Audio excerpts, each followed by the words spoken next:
ഇന്നത്തെ വീഡിയോയിൽ ഇന്നലത്തെ കാര്യങ്ങളാണ് കേട്ടോ എല്ലാം. ഇന്നലെ രാവിലെ മുതൽ വൈകുന്നേരം വരെയുള്ള കുറച്ച് കാര്യങ്ങൾ കൂട്ടിച്ചേർത്തിട്ടുള്ള ഒരു വീഡിയോ ആണ്. ഇത് രാവിലെ ഞങ്ങൾ കപ്പ ബിരിയാണി ഉണ്ടാക്കിയതാണ് കേട്ടോ. ശരിക്കും സാധാ കപ്പ ബിരിയാണി ഇപ്പോൾ ഉണ്ടാക്കുന്ന പോലെയല്ല, പണ്ടൊക്കെ നമ്മൾ തേങ്ങ അരച്ചിട്ടുണ്ടാക്കലില്ലായിരുന്നു. അതാണ് കേട്ടോ. അപ്പോൾ ശരിക്കും എല്ലല്ല, ഇറച്ചി തന്നെയാണ് കേട്ടോ. എല്ല് കിട്ടിയിട്ടുണ്ടായിരുന്നില്ല.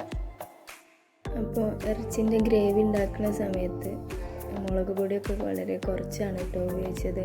ചെറിയ കുട്ടികളൊക്കെ തിന്നാനുള്ളതുകൊണ്ട് അവരെയും കൂടെ നമ്മൾ പരിഗണിക്കണ്ടേ. അപ്പോൾ അങ്ങനെ കുറച്ച് എരിവ് കുറച്ചിട്ടതുകൊണ്ടല്ല കളറ് ഇല്ല. അപ്പോൾ വലിയ മോനാണ്, മോന് തീരെ എരിവ് പറ്റൂല. അതുകൊണ്ട് തന്നെ പൂള മാറ്റി വെച്ചതേനു കേട്ടോ. എന്നിട്ട് കറിയിലുള്ള ഇറച്ചി കഷ്ണങ്ങൾ ഇങ്ങനെ മാറ്റിയെടുത്ത് വെച്ച് കൊടുത്ത്, എന്നിട്ട് തന്നെ മുനായ്മൽ കറി ഉണ്ടെന്ന് പറഞ്ഞ് പ്രശ്നം ഉണ്ടാക്കുന്നതാണിത്. അതേസമയം രണ്ടാമത്തെ മോളാണിത്. ഓൾക്ക് അങ്ങനത്തെ പ്രശ്നങ്ങളൊന്നുമില്ല. എല്ലാവരും പറഞ്ഞു കേട്ടിട്ടുണ്ട് ആദ്യത്തെ കുട്ടിയും രണ്ടാമത്തെ കുട്ടിയും ഭയങ്കര വ്യത്യാസമായിരിക്കുന്നു. അതെനിക്കും ശരിയായി തോന്നിയിട്ടുണ്ട്. മോനാണെങ്കിൽ എരിവ് പറ്റൂല, വെള്ളത്തിലിറങ്ങാൻ പേടിയാണ്, അങ്ങനത്തെ കാര്യങ്ങളൊക്കെ ഉണ്ട്. പക്ഷെ മോൾക്കാണെങ്കിൽ എരിവുള്ള എന്തും തിന്നോക്കും. മോനെ പോലെയല്ല, അവൾ വെള്ളം കണ്ടായാലും വീണോളൂ. ഏത് മൃഗങ്ങളെയും അവൾക്ക് ഇഷ്ടമാണ്. പക്ഷെ മോന് അതൊക്കെ ഭയങ്കര പേടിയാണ്. പൂച്ചനെ വരെ പേടിയാണ് കേട്ടോ.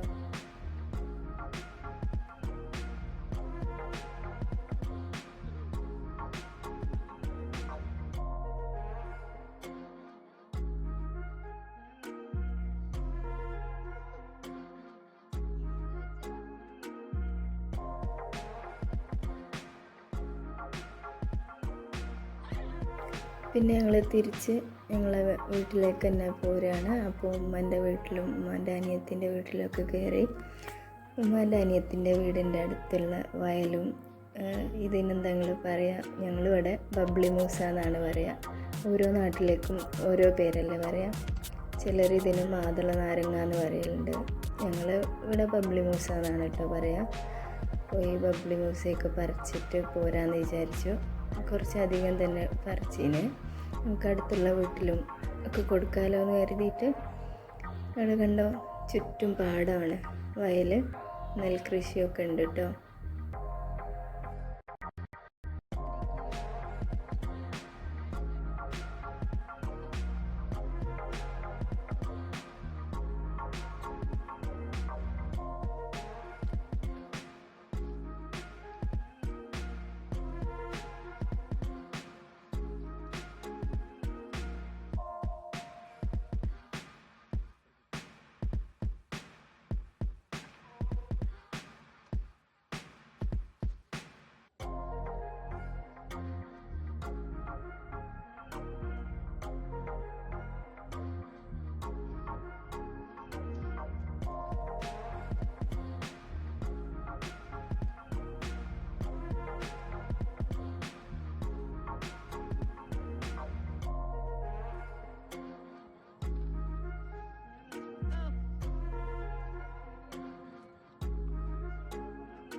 ഇതുപോലെ പ്രകൃതി രമണീയമായ സ്ഥലത്ത് വീടുണ്ടാക്കാൻ ആർക്കൊക്കെ ഇഷ്ടമുള്ളത്? എനിക്കിഷ്ടമാണ് കേട്ടോ. ഇതേപോലെ ഇങ്ങനെ വയലും മരങ്ങളൊക്കെ ഉള്ള സ്ഥലങ്ങളിലൊക്കെ വീടുണ്ടാക്കാൻ. ഇപ്പോൾ രാവിലെ എണീറ്റ് വരുമ്പോൾ തന്നെ ഈ ഒരു വൈബില്ലേ, അതിങ്ങനെ കാണുമ്പോൾ മനസ്സിന് തന്നെ ഒരു സമാധാനമല്ലേ, ഭയങ്കര സന്തോഷമായിരിക്കും ഇങ്ങനത്തെ കാര്യങ്ങളൊക്കെ കാണുമ്പോൾ.